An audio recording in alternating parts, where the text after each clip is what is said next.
근데 이 첫 번째 대화나 두 번째 내용이 다 똑같은 내용을 담고 있습니다. 수가성 여자가 예수님께 질문을 해요.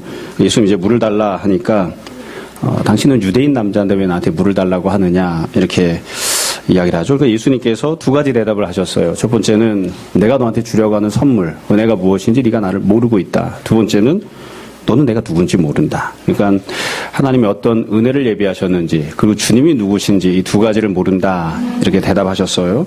그 뒤에 두 번째 대화가 이어지죠. 이때도 수가성 여자가 마찬가지로 두 가지를 이야기합니다. 당신이 이 우물에서 나에게 물을 퍼서 줄 것이냐. 그리고 당신이 야곱보다 큰 사람이냐. 그러니까 결국 무엇을 줄 것이냐. 그리고 너는 누구냐. 이 두 가지를 이제 질문을 하는 거예요. 여기에 대해서 예수님께서 다시 두 번째 말씀을 하시죠. 내가 주는 물을 마시는 자는 영원히 목마르지 아니할 것이다. 이렇게 대답을 해주셨어요. 그리고 나서 이제 지금 읽은 이 19절부터 26절까지가 세 번째 대화에 해당합니다. 그리고 이 세 번째 대화 내용은 아주 핵심적인 주제는 간단해요. 도대체 예수님이 주시려고 하는 영원한 생수, 영적인 생수는 어떻게 해야 얻을 수 있는가? 어떻게 해야 영적인 생수를 얻고 어떻게 해야 영원히 목마르지 않는 그 물을 마실 수 있는가? 이에 대해서 대답하시는 내용이 들어 있습니다.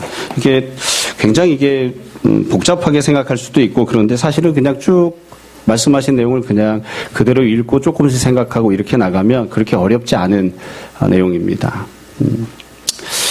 그래서 오늘도 이렇게 본문을 조금씩 보고 그 뒤에 맨 마지막에 다시 정리해서 말씀을 드리려고 해요. 먼저 19절, 20절에 보면 여자가 하는 이야기가 처음에 나옵니다. 19절을 보세요. 여자가 이르되 주여 내가 보니 선지자로서이다. 그래서 처음에 여자가 예수님을 주님이라고 부르고 선지자라고 이야기를 하죠. 예수님을 대한 인식이나 호칭이 조금 바뀐다는 것을 알 수 있습니다. 처음에는 당신은 유대인 남자인데 이렇게 이해하고 시작했는데 지금은 당신은 선지자입니다. 그래서 상당히 올라온 거예요. 예수님에 대한 인식이. 그리고 난 다음에는 뭐라고 이야기를 하냐면 20절을 보세요. 여자가 했던 얘기 중에 제일 중요합니다. 우리 조상들은 이 산에서 예배했는데 당신들의 말은 예배할 곳이 예루살렘에 있다 하더이다. 곧장 주제를 뭘로 바꿨냐면 예배로 바꿨어요. 그러니까 이 여자분이 제가 생각할 때는 굉장히 똑똑한 사람 같아요. 예. 어떤 점에서 보면 니고데모보다 훨씬 나은 것 같습니다. 곧장 주제를 영적인 생수를 어디서 얻는가 이 얘기를 하니까 예배로 그냥 탁 넘어섰잖아요. 그러니까 이 여자가 이해를 한 겁니다. 영적인 생수. 마시는 우물물이 아니라 내 영혼이 먹고 마시는 영적인 생수라고 하는 것은 예배를 통해서 얻는 것이다. 이걸로 딱 이해를 하고 넘어간 거죠. 그리고 나서는 예수님께 질문을 한 거예요. 예배와 관련해서 첫 번째로 우리 조상들은 이 산에서 여기서 말한 이 산이라고 하는 것은 수가성 지역이거든요. 수가성이 구약시대 때는 세겜 땅이라고 불리던 곳이고요. 세겜 땅 바로 윗부분에는 에발산, 아랫부분에는 그리심산이 있었습니다. 그러니까 이 에발산 그리심산은 굉장히 유명한 역사적 장소여서 이스라엘 백성들이 애굽에서 종살이하다 출애굽을 했죠. 근데 첫 번째 세대는 광야에서 다 죽었습니다. 첫 번째 세대는 시내산에서 언약을 맺었는데 불순종하다 심판해서 다 죽었고요. 그래서 하나님이 똑같은 내용을 두 번째 세대에게 선포를 하셨어요. 그러니까 시내산에서 들었던 내용을 두 번째 선포한 내용이 신명기입니다. 신명기는 두 번째 선포한 내용이라는 뜻이거든요. 근데 이 신명기를 선포를 받았던 두 번째 세대는 광야에서 언약을 맺지 않습니다. 가나안 땅으로 일단 들어오고요. 여호수아랑 같이 가나안 땅에 들어온 다음에 정복 전쟁을 조금 하다가 세겜 땅에 가서 에발산과 그리심산이 있는 곳에서 언약 체결식을 거행을 했습니다. 그러니까 두 번째 세대가 언약을 맺은 곳은 어디냐면 바로 이 수가성이에요.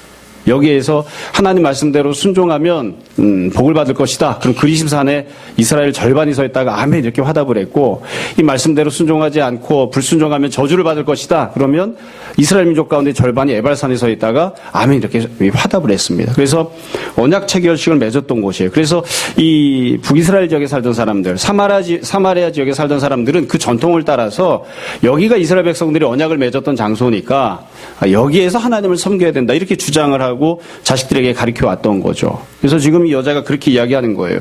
우리 조상들이 이야기할 때 관습적으로 내려온 전통에 의하면 여기 에발산 그리심산이 있는 이 수가성에서 하나님께 예배한다고 했었는데 근데 우리는 그렇게 주장하지만 20절 끝에 보면 당신들의 말은 그러니까 유대인들의 말은 예배할 곳이 예루살렘에 있다 하더라. 그래서 우리는 에발산 그리심산, 유대인들은 예루살렘 성전 이렇게 예배하는 곳이 따로 있다고 이야기한다. 이렇게 이야기를 하는 거죠. 그러니까 이게 단순히 이야기한 것만이 아니라 정말로 예배드려야 할 곳이 어디입니까? 이 예배 처소에 대해서 질문을 한 거예요. 그래서 이 여자가 질문한 내용을 보면 화제를 예배로 곧장 옮겨왔어요. 잘했죠. 근데 이 예배와 관련해서 어디에서 예배를 드려야 되는가? 장소를 예배드리는 아주 중요한 핵심 요소로 보고 질문을 한 거예요. 이 여자는 지금 물을 마시기 위해서 우물로 왔잖아요. 그러니까 어디로 가야 영적인 물을 얻을 수 있습니까? 다시 뒤집어 이야기하면 영적인 우물가가 어디입니까? 세겜성이 영적인 우물가입니까? 아니면 예루살렘 성전이 영적인 우물가입니까? 내가 어디로 가야 영적인 물을 퍼마실 수 있습니까? 이렇게 질문을 한 거죠. 예. 다시 말씀드리지만 이분은 정말 똑똑하신 것 같아요. 이렇게 이해력이 좋으면 조금만 공부를 시켜도 잘 알아들었을 텐데 아쉬움이 남습니다. 다만 불행한 건 현실입니다. 이 여자분은 여기서 예배드려야 됩니까? 예루살렘에 가야 됩니까? 이렇게 얘기했지만 사실 솔직히 이야기를 하면 만약 예루살렘이 영적 우물가라고 한다면, 예루살렘 성전으로 가야 한다고 하면 이 여자분은 굉장히 불행합니다. 왜냐하면 이 여자는 예루살렘에 갈 수가 없는 사람입니다. 거리가 멀어서 그렇기도 하지만 그러나 사마리아 여자이기 때문에 예루살렘 성전에 들어갈 수가 없어요. 성전에 들어가려고 하면 쫓아내고 잡아서 죽일 겁니다. 더군다나 지성소나 이런 곳에는 절대로 들어갈 수가 없습니다. 그러니까 만약에 예루살렘 성전이 영적 우물이다 이렇게 이야기하면 이 여자는 좌절스러울 수밖에 없죠. 그러니까 한편으로는 여기에서 영적인 우리 영적인 생수를 얻는 게 맞아 이렇게 기대하는 마음을 가지고 이렇게 이야기했는지도 모르겠습니다.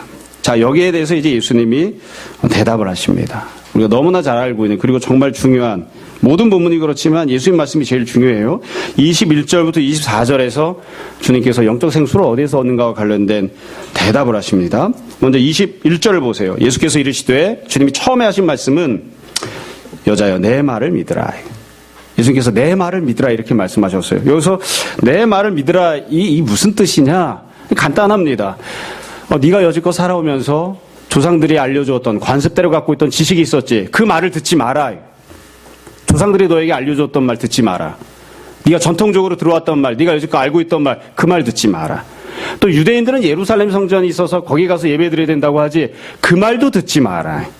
조상이 가르치는 말 듣지 말고 유대인들이 주장하는 말 듣지 말고. 그러니까 유대인들은 선택받은 사람들이잖아요. 하나님이 선택하셔서 특별한 은혜를 부어주셨던 사람들인데 너와는 굉장히 다른 종류의 사람들인데 그런 사람들이 한 얘기도 듣지 마라.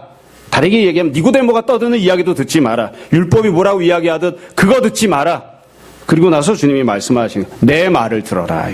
조상이 말하는 거 따라가지 말고 유대인들이 말하는 것도 따라가지 말고 구약의 율법이 주장하는 것도 따라가지 말고 예수님께서 말씀하시는 그 말을 들으라. 사실은 이거는 굉장히 상식적으로 생각해 보면 잘 알 수 있는 내용이에요. 우리가 조금만 생각해 보면 앞부분에 예수님께서 두 가지 사건이 있었는데 첫 번째 사건은 가나 혼인잔치에서 물로 포도주를 만드신 사건이고요. 두 번째 사건은 성전 폐쇄 사건입니다. 예수님께서 성전에 가서 성전을 다 치워버리시고서는 뭐라고 말씀하셨나요? 이 성전을 헐어버려라. 내가 3일 만에 다시 지을 것이다. 이렇게 말씀하셨잖아요. 그게 예수님이 하셨던 행동이에요. 그런 행동을 했던 예수님께 이 여자가 묻잖아요. 예루살렘 성전으로 가야 됩니까? 그럼 뭐라고 대답하시겠습니까? 당연히 거기 가면 안 된다 이렇게 말씀하시지 않겠어요? 예수님께서 바로 앞부분에서 예루살렘 성전 헐어버려라 이렇게 말씀하시고 행동하셨는데 지금 와가지고 예루살렘에 가자. 절대로 이렇게 말씀할 이유는 없죠. 그러니까 이 여자의 질문에 대해서 예수님이 첫 번째 하신 말씀은 내가 하는 말을 믿으라. 내가 하는 말을.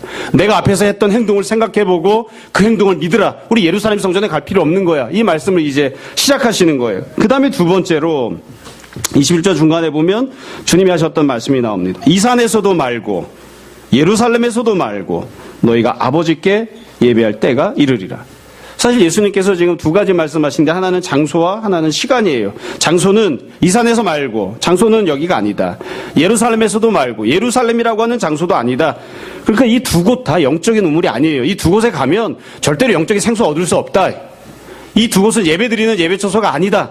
지금 그렇게 말씀하시는 거예요. 그러니까 한마디로 이야기하면 특정 장소가 하나님을 만날 수 있는 특정한 예배처소가 되지 못한다. 그렇게 선포하시는 거죠. 그리고 바로 지금부터 이제 23절 끝에 보면 곧 이때라, 바로 지금부터 새로운 은혜를 받기 시작하는 은혜 시대가 펼쳐지기 시작했다. 이렇게 말씀을 하셨어요. 그러니까 지금 두 번째 하신 말씀도 우리가 잘 생각해야 됩니다. 우리는 어디에서 예배를 드리는가? 우리는 에발산 그리스도산 안 갑니다. 세겜 땅 안 가요. 또 우리는 예루살렘 성전으로도 안 갑니다. 거기에만 가면 하나님을 만날 수 있다. 우리 그렇게 믿지 않습니다. 그건 진리가 아니에요. 예수님께서 지금 딱 부러지게 말씀하셨죠. 하나님을 만나려면 어디로 가야 되는가? 예루살렘으로 갈 필요 없어. 성전으로 갈 필요 없어.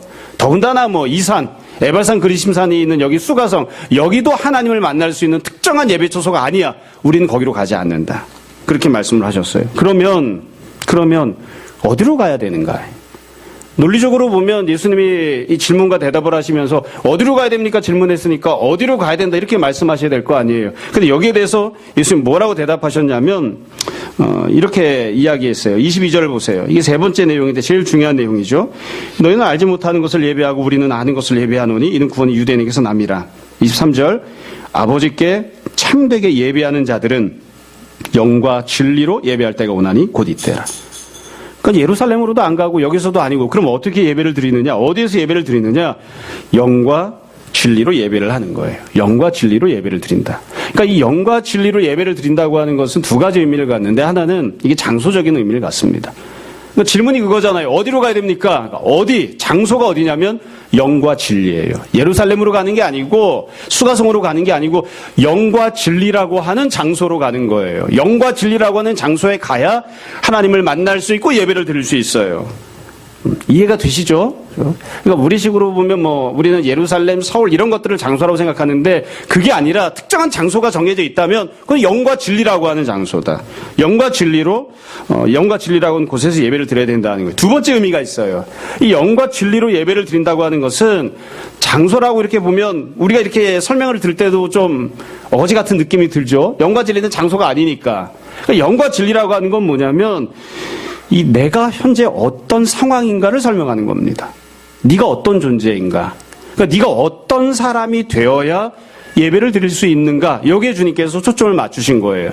그러니까 좀 쉽게 다시 설명하자면 이거죠. 이 여자는 특정한 장소가 있다고 생각했습니다. 거기에 가면 내가 어떤 존재이든지 간에 상관없이 거기에 가면 내가 하나님을 만날 수 있다. 거기에 가면 은혜를 받을 수 있다. 거기에 가면 내가 예배를 드릴 수 있다. 이렇게 생각해서 거기가 도대체 어딥니까? 이렇게 질문한 거예요. 근데 예수님께서 하시는 대답은 그런 특정한 장소가 있는 것이 아니라 네가 도대체 어떤 존재가 되어야 하는지, 어떤 사람이 드리는 예배를 하나님이 받으시는지를 생각해야 된다. 그러니까 너는 도대체 어떤 존재가 되어야 되느냐? 영과 진리 안에 있는 사람이 되어야 된다. 하나님은 영과 진리 안에 있는 사람이 드리는 예배를 받으세요.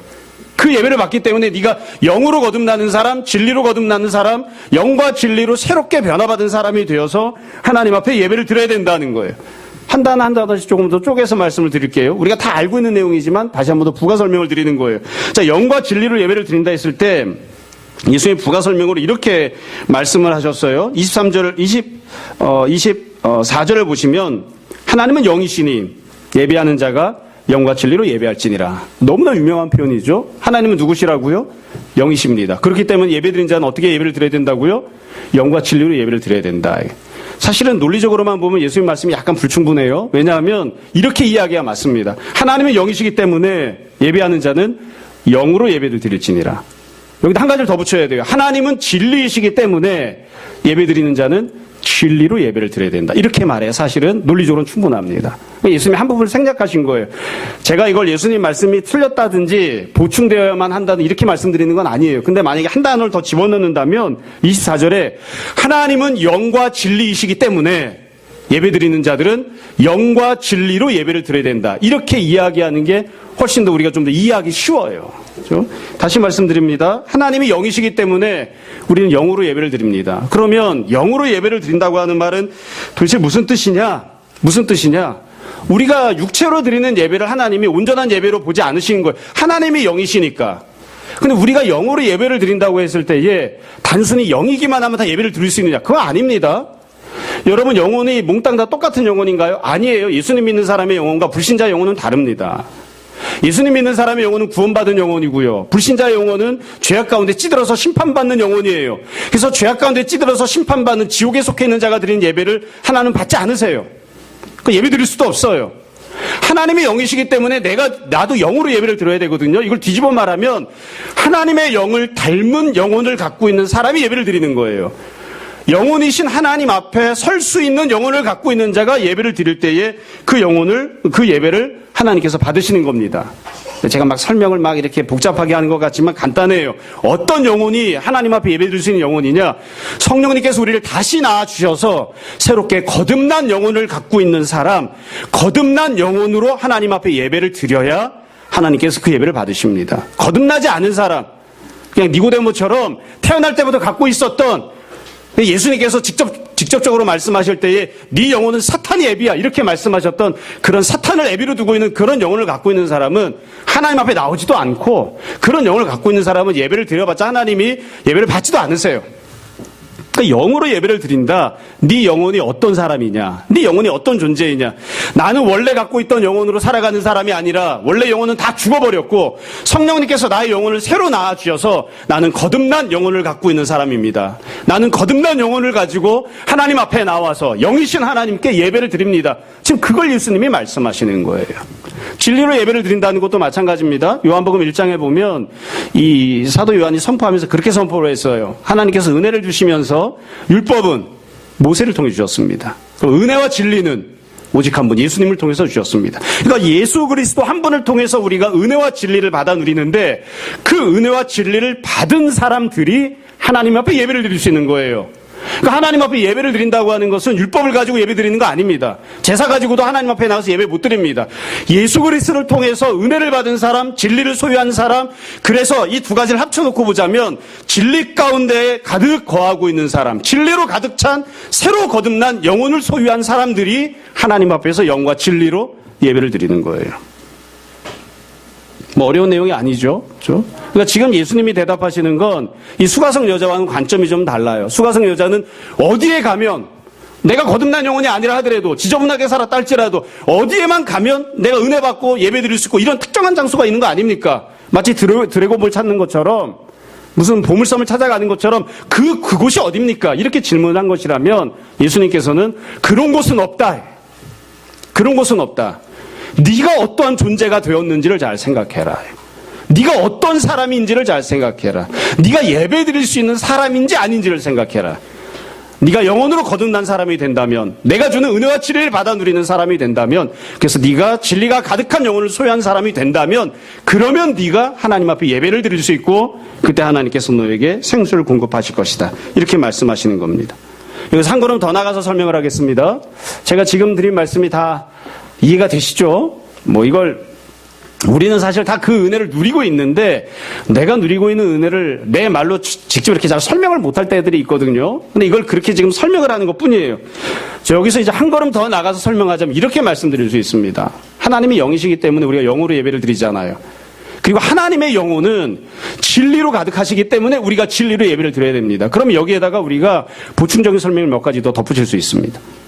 하나님의 영혼은, 하나님께서는 영이시다. 이걸로 하나님에 대해 충분한 설명이 되나요? 일정 부분만 설명한 겁니다. 하나님에 관하여.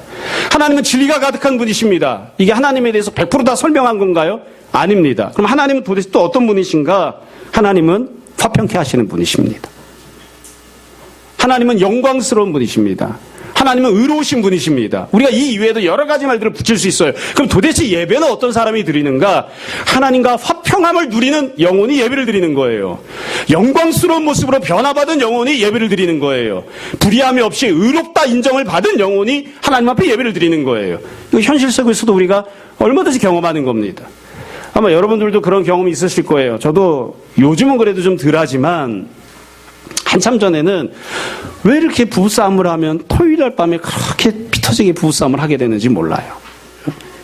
또 주일날 아침에 부부싸움을 얼마나 많이 하게 되는지 몰라요. 그래서 부부싸움을 했잖아요. 그럼 예배를 들어오면 마음이 어떤가요? 불편합니다. 난 부부싸움을 했는데도 마음이 편안하고 늘 화평함으로 예배 드릴 수 있는 분 없어요. 그런 사람.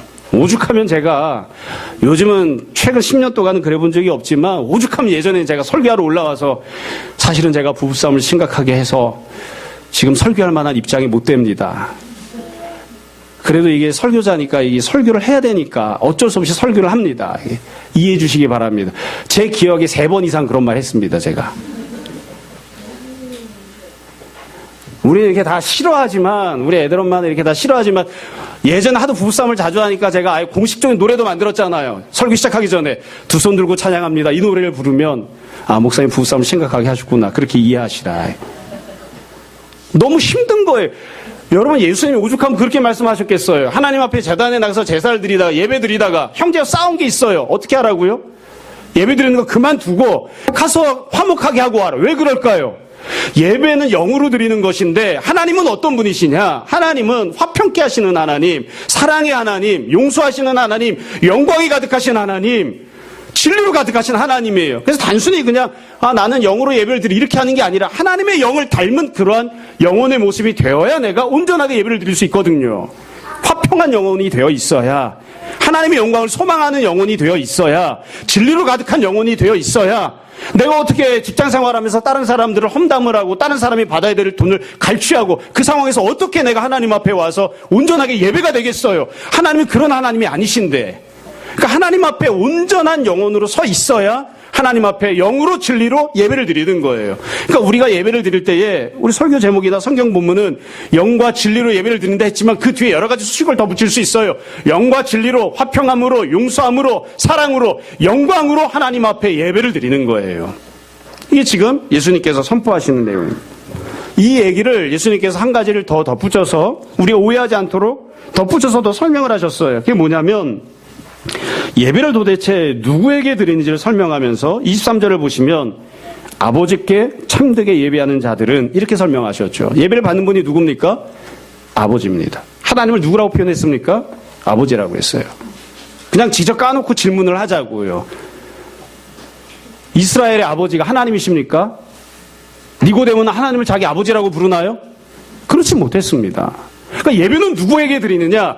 내가 영적으로 거듭나서 성령님께서 나를 다시 낳아주셔서 하나님이 나의 아버지가 된 사람들이 하나님 앞에 예배를 드리는 거예요.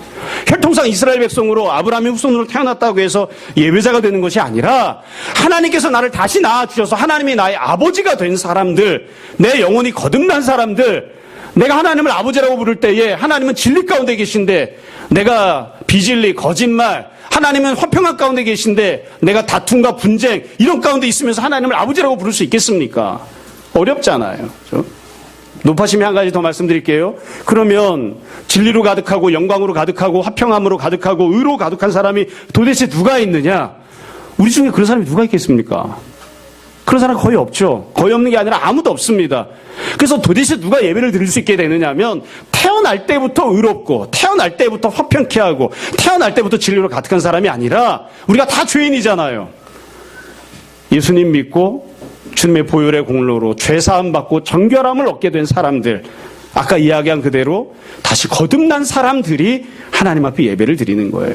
내가 태어날 때부터 깨끗해서 예배 드릴 수 있는 자가 된 것이 아니라 내가 죄사함 받았기 때문에 십자가의 보혈의 공로로 내가 깨끗하게 정결하게 씻음을 받았기 때문에 하나님 앞에 나와서 예배 드릴 수 있게 되는 것이죠. 여러분, 니고데모와의 대화를 한번 생각해 보십시오. 니고데모가 질문을 하잖아요. 하나님 나라에 대해서 이렇게 이야기를 하는 그 내용을 보면 예수님께서 결국 니고데모와 3번째 대화를 하시면서 그렇게 말씀하세요. 하나님 나라를 너는 보지도 못했다. 하나님 나라에 넌 들어가지 못한다. 그럼 누가 하나님 나라에 들어가느냐? 거듭나는 자가 하나님 나라에 들어간다. 지금도 마찬가지예요. 지금 물 마시는 것 때문에 막 고민하고 있잖아요. 어떻게 생수를 마실 수 있습니까? 그러니까 예수님이 간단하게 대답하신 거예요. 거듭나야 하나님 나라에 들어가는 것처럼 예배를 드려야, 예배 가운데 있어야 생수를 마실 수 있다. 근데 그 예배는 네가 예배를 드려야 생수를 마실 수 있다는 것은 제대로 잘 잡았지만 네가 생각하는 그런 예배는 아니다. 특정한 장소에서 드려지는 그런 예배가 아니다. 네가 변화받고 네가 거듭나고 네가 새로운 사람이 되고 그래서 하나님을 아버지로 모시고 그 아버지 앞에 나와왔을 때에 하나님께서 너에게 생수가 풍성하게 공급되어지는 예배를 허락하신다. 이렇게 설명하는 겁니다. 사실 제가 예배와 관련된 책도 냈잖아요. 그렇죠? 여러분, 예배와 관련해서 가장 기본이 되는 것이 무엇일까요? 예배에 있어서 가장 중요한 핵심은 사실은 하나님 나라에서 드려지는 예배입니다. 그게 우리의 가장 중요한 기본입니다. 우리 구약성경 기준으로 잡지 않습니다. 예배 드릴 때에. 회당에서 모였던 것도 기준 잡지 않습니다. 우리 제사 드리는 사람들이 아니기 때문에 제사 드렸던 순서를 예배 순서로 잡지 않아요. 그럼 우리가 예배 드리는 이 예배의 순서나 예배의 기준을 어디에 잡았느냐? 우리는 다 이게 보지 못하고 있지만 지금도 천국에서는 모든 존재들이 하나님 앞에서 다 예배를 드리고 있습니다. 그게 우리 예배의 기본이에요. 예수님께서 그거에 대해서 말씀하시면서 그 중에 일부분만 지금 말씀을 하신 겁니다. 천국에 가면 하나님 어디 계신가? 예루살렘에 계신 분이 아니에요. 수가성에 계신 분도 아니에요. 하나님 온 땅에 편만하게 계시지만 그러나 특별히 천국의 하나님 보좌의 좌정에 계십니다. 그 하나님 보좌 앞에 나아가서 드리는 게 예배예요. 그 하나님 보좌 앞에 나아가려면 육신을 갖고 나아갈 수가 없어요. 거듭난 영혼이 하나님 앞에 그 보좌 앞에 나아갈 수 있는 거죠. 그러니까 영혼으로 예배를 드리는 거죠. 하나님 나라에는 불의한 자들은 들어갈 수가 없어요. 비진리 가운데 있는 자들은 들어갈 수가 없어요. 그렇기 때문에 진리 가운데 우리가 영으로 하나님 앞에 예배를 드리는 거죠. 가장 아름다운 예배, 가장 기본이 되는 예배, 하나님 나라에서 천국에서 드려지는 예배입니다. 25절부터 26절에 보면 두 번째 내용이 나오는데 이건 그냥 쭉 읽고 넘어갈게요. 25절에 보면 여자가 대답을 해요. 메시아 곧 그리스도라 하는 이가 오실 줄을 내가 아노니 그가 오시면 모든 것을 우리에게 알려주시리이다. 예수님 당신은 누굽니까? 이와 관련된 내용으로 넘어간 거예요. 여자는 일정 부분은 제대로 알고 있어요. 그리스도가 온다고 하는 것을. 그런데 그리스도가 어떤 일을 하는지에 대해서는 잘 몰라요, 지금. 이거 유대인들도 사실은 마찬가지였어요. 예수님이 대답하시죠. 예수께서 이르시되 내게 말하는 내가 그라 하시니라. 내가 그리스도다. 이렇게 주님이 자기가 누군지를 알려주셨습니다.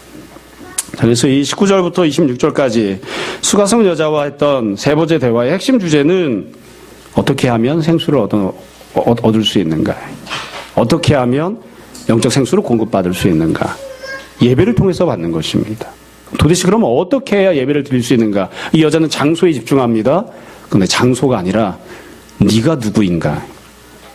너는 예배 드릴 수 있는 사람인가? 너는 구원받은 사람인가? 너는 거듭난 사람인가? 너는 하나님이 받으시는 예배를 드릴 수 있는 사람인가? 그게 본질이고 핵심이라고 주님께서 말씀하십니다.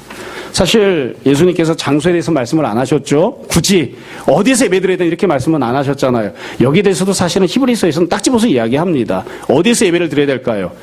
천국 하나님 보좌 앞에서 예배 드리는 겁니다. 그것만이 예배입니다. 우리는 그 천국에서 드려지는 하나님 보좌 앞에서 드리는 그 예배를 사모하고 소망하고 지금도 예배를 드리는 자들이 있기 때문에 그 예배에 동참하면서 지금 여기서 예배를 드리는 거예요. 장소를 굳이 딱 짚자면 천국에서 드리는 예배 이외의 것들은 사실은 다 무언가 부족한 예배예요. 거기에 대해서는 예수님이 지금 상세하게 말씀하지는 않으셨죠. 자, 오늘 말씀을 정리를 하겠습니다. 정리해서 몇 가지 말씀을 드리려고 해요. 지금까지 드렸던 말씀을 다시 한번 정리해서 말씀드리는 겁니다. 첫 번째로 예배는 어디에서 드려져야 되는가? 지금 말씀드린 그대로 예배는 천국에서 드리는 겁니다.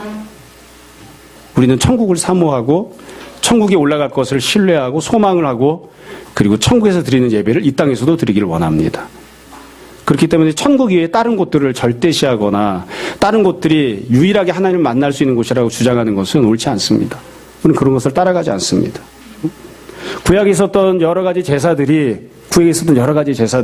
왜 온전한 예배가 아니었는가? 구약 때 드렸던 제사들도 지성소에서는 예배를 드렸지만 그 당시에도 천국에서는 예배가 드려지고 있었거든요. 그 천국의 예배가 아니기 때문에 그렇습니다. 우리가 드린 예배도 마찬가지고요. 두 번째로 특정한 장소에서 예배를 드려야 되는가? 그건 아닙니다. 설교를 시작할 때도 계속 고민을 했었는데 사실 아마 저랑 오래 같이 신앙생활 하신 분들은 다 잘 아실 거예요. 제가 처음에 썼던 책이 성전은 없다라는 책입니다. No Temple. 성전은 없다. 그 책 내용이 이 구절입니다. 제가 찾아보니까 우리 첫째 정진이 나이 때 전도사를 시작했는데 그때 설교했던 내용을 주연이 나이 때 썼더라고요. 25살 때 책 쓴 게 이 성전은 없다였어요. 그게 이 내용이었어요. 복잡한 내용이 아니죠. 특정한 장소에 가야만 하나님을 만날 수 있는가? 그건 아니다. 그건 아니다. 내가 어떤 모습으로 살았든지 간에 거기에만 가면 무조건 하나님의 은혜를 주신다. 그런 곳은 없다. 그런 곳은 없다. 그런 곳은 없습니다. 내가 개판으로 살았던, 내가 우상숭배하면서 살았던, 내가 세속적으로 살았건 여하튼 거기에만 가면 하나님을 만날 수 있다. 없어요. 그런 곳은. 그런 성전은 없어요. 부수적으로 한 가지를 이와 관련해서 말씀드리면, 요즘은 이제 공예배와 관련된 이 모임, 이 얘기들이 많이 있었기 때문에 참고로 한 가지를 더 말씀을 이와 관련해서 드리려고 해요. 어떤 분들은 성도들이 주일날 모여서 드리는 공예배가 과연 중요하냐? 중요합니다. 또 어떤 분이 이렇게 질문해요. 그럼 가정예배는 예배가 아니냐? 예배입니다. 가정예배를 예배가 아니라고 하는 건 미친 거죠. 혼자 앉아서 드리는 예배는 당연히 예배입니다. 그 모든 예배는 주일날 11시에 성도들이 모여서 드리는 예배건, 가정에서 드리는 예배건, 개인적으로 드리는 예배건 다 영과 진리로 예배를 드려야 됩니다. 그리고 다 영과 진리로 예배를 드리고 영적인 생수를 공급받을 수 있습니다. 그러나 그걸 우리가 부정하는 게 아니에요. 그러나 우리가 여기에 모여서 예배를 드릴 때 이것을 더 중요하게 생각하는 건 여기에 모였기 때문이 아니에요. 이 장소가 특별하기 때문이 아니에요. 이 장소가 뭐 대단합니까? 지금도 이렇게 보면 거리두기가 안 되게 그냥 다 이렇게 붙여 앉아가지고 너무 죄송한데, 이 장소 자체는 어떤 능력이 없어요. 근데 우리가 중요하게 생각하는 건 모든 예배는 다 영과 진리 안에서 드려지는 예배이기 때문에 다 동일한 예배이지만, 그렇다고 해서 모든 예배가 다 똑같은 건 아니에요. 이 이야기는 오해하지 않고 잘 들으셔야지 돼요. 가장 중요하고 가장 본질적인 예배는 어디서 드려지는 예배입니까? 천국에서 드려지는 예배입니다. 우리가 이 땅에서 아무리 예배를 잘 드려도 우리가 천국에서 드리는 예배 따라가지 못합니다. 여러분, 둘 중에 하나를 선택하라면 뭘 선택하시겠습니까? 어차피 다 예배니까 천국에서 드리는 예배나 여기서 드리는 예배나 난 똑같다고 생각해서 여기서 드리는 예배를 선택하겠다. 그럼 미친 겁니다. 왜 여기서 드리는 예배를 선택합니까? 할 수 있다면 천국에서 예배를 드려야죠. 그게 정답이에요. 그래서 어떤 예배가 좀 더 온전한 예배인가, 가장 아름다운 예배인가를 생각할 때에 천국에서 드리는 예배를 닮은 예배가 가장 온전한 예배예요. 천국에서 어떻게 예배를 드립니까? 이 땅과 이 땅이 아닌 천상에 있는 모든 구원받은 존재들이 다 함께 모여 예배드리는 겁니다. 거기는 천사들도 있고요. 우리가 알지 못하는 하나님이 만드신 또 다른 피조물들도 있고요. 요한계시록에 보면, 그래서 천국에서 드리는 예배를 보면 천국에 있는 하늘, 천국에 있는 땅, 천국에 있는 바다, 천국에 있는 하늘에 있는 모든 것들, 천국에 있는 바다에 있는 모든 것들, 모든 피조물들이 다 물질적인 것, 영적인 것, 모든 것들이 다 함께 모여서 하나님을 찬양하고 높이고 경배하고 예배를 드립니다. 그게 기본이에요. 그 예배를 담는 거예요. 또 지금까지 쭉 말씀드렸던 것처럼 천국에 있는 자들은 우리와는 달라요. 모두가 다 의로운 자들이에요. 모두가 선한 자들이에요. 모두가 다 하나님 앞에서 완벽한 은혜를 받고 있는 자들이에요. 그런 모습인 사람들이 다 함께 모여서 예배를 드리고 있는 거예요. 그게 기본이에요. 그걸 닮은 모습이 예배가 가장 아름다운 예배입니다. 만약에 그것을 이 땅에서 우리가 구현한다고 하면, 그 모습의 예배를 우리가 따라가길 원한다면 할 수 있는 대로 모든 성도들이 함께 모이되 그 모든 성도들이 다 하나님을 사랑하고 이웃을 사랑하는 일에 순종하며 하나님 앞에 아름답게 살아가고 하나님 앞에 인정받은 그런 모습으로 살다가 모여드리는 예배, 그게 가장 아름다운 예배인 거죠. 그러니까 그 예배와 내가 혼자 드리는 예배가 똑같다고 이야기하면 안 돼요.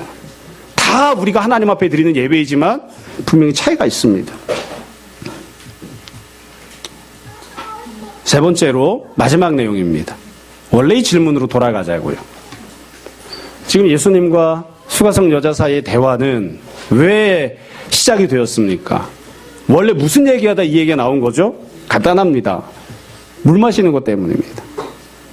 이 여자가 우물에 와서 물을 마시다가 예수님 물을 달라고 해서 얘기가 시작됐잖아요. 그 여자의 관심도 물, 예수님의 관심도 물입니다. 다만 여자는 물질적인 물, 예수님이 영적인 물에 대해서 말씀하시는 거죠. 예배는 목적은 하나님께 영광을 돌리는 것이고요. 결과는 우리가 은혜를 받는 겁니다. 우리가 은혜를 받기 위해서 예배를 드리는 건 아니에요. 하나님께 영광을 돌리기 위해서 예배를 드리면 그 결과 우리가 은혜를 받죠. 영적 생수를 공급받습니다. 지금 주제는 우리가 막 영과 진리로 예배를 드리는 이건 막 제가 막 설명을 했지만 사실 이 대화의 핵심 주제는 영적인 생수를 공급받는가예요. 우리가 주님 앞에 예배를 드렸습니다. 그럼 그 예배가 온전한 예배인가 아닌가는 아주 쉽게 알 수 있습니다. 하나님이 기뻐하시는 예배인지 아닌지도 쉽게 알 수 있습니다. 여러분, 우리는 예배를 통해 영적인 생수를 공급받습니까? 여러분은 예배를 드리면 하나님이 공급하신 은혜를 공급받습니까? 갈증하고 있던 우리의 영혼이 시원함을 누립니까? 이걸 조금 더 적극적으로 이야기하면 하나님은 진리이신데 나는 비진리 투성이거든요. 예배를 드리면 나의 비진리투성이었던 모습이 진리로 조금씩 더 변화받는 은혜를 누립니까? 하나님 화평케 하시는 분이거든요. 우리는 근데 분쟁을 하거든요. 그럼 예배를 드리면 분쟁하던 우리는 조금 더 하나님을 닮은 모습으로 하나님 베푸신 은혜를 받아서 화평케 하는 자가 됩니까? 하나님은 영광이 가득하시고요. 우리는 치욕과 모욕이 가득하거든요. 우리는 예배를 드리면 영광스러운 하나님의 모습을 은혜로 받아 누리는 자들이 되어갑니까? 그러니까 우리가 하나님 앞에 정말로 영과 진리로 예배를 드렸는지, 하나님이 기쁘게 받으셨는지 아닌지를 아주 쉽게 알 수 있습니다. 예배를 끝나고 나가면서 서로 총질을 하면 그건 예배를 드린 게 아닙니다. 예배를 끝나고 나가면서 더욱더 갈증이 가득하다면 그건 예배를 온전하게 드리고 나간 것이 아닙니다. 비록 세상에서는 내가 죽을 지경을 만났지만 하나님 앞에 나와 예배를 드리면서 나의 영혼이, 그리고 나의 심령이, 나의 육체가 하나님 앞에서 조금씩 있어야 돼요. 그게 없다면 우리가 도대체 무엇 때문에 예배를 드리는 겁니까? 그 은혜, 그 예배가 과연 하나님 앞에 예배가 된다고 이야기할 수 있습니까? 우리가 그래서 늘 스스로를 생각해 봐야 되고요. 동시에 생수가 필요한 사람들은 예배 드리러 나와야 됩니다. 예배 드리는 자리에 나와야 됩니다. 그렇기 때문에 우리 선배들이 늘 이야기했던 대로 이 나라가 얼마나 가난하고 핍절한지 아십니까? 이 민족이 얼마나 하나님 앞에서 불의가 가득한지 아십니까? 이 나라와 이 민족에게 예배를 주십시오. 이 나라와 이 민족에게, 이 교회에게 예배를 통해 공급하시는 주님의 생수를 부어주십시오. 우리 가정이 얼마나 핍절한 줄 아십니까? 우리에게 예배를 허락해 주십시오.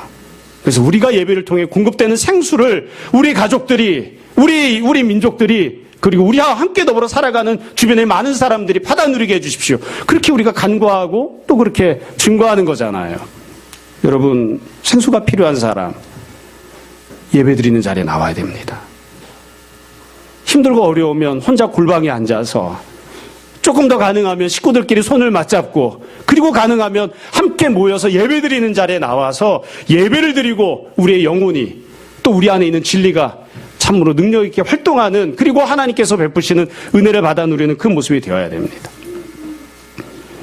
여러분, 마음이 답답할 때, 힘들 때, 그리고 이 여자처럼 되는 일이 없고 아무런 소망이 없는 것처럼 보일 때 엉뚱한 데 가서 엉뚱한 것을 찾는 사람들이 아니라 예수님을 만나고 예수님 앞에 나오고 예배를 드리는 자가 되고, 그래서 생수를 공급받는 우리들이 다 되었으면 좋겠습니다. 다른 사람 몰라도 우리는 그것을 알고 있는 사람들이니까, 또 받아 누린 경험이 있는 사람들이니까 여기에서 해결책을 찾는, 여기에서 은혜를 소망하는 우리들이 다 되었으면 좋겠습니다. 모쪼록 이미 우리가, 제가 믿고 고백하기로는 다 거듭나 하나님의 자녀들이 되었으니까 영과 진리로 하나님께 예배드리기를 기뻐하고, 그래서 은혜를 날마다 충만히 받아 누리는 주님의 자녀들이 되었으면 좋겠습니다. 이런 은혜가 우리 모두에게 풍성히 임하기를 주님 이름으로 축원합니다. 잠시 기도하겠습니다. 오늘 말씀을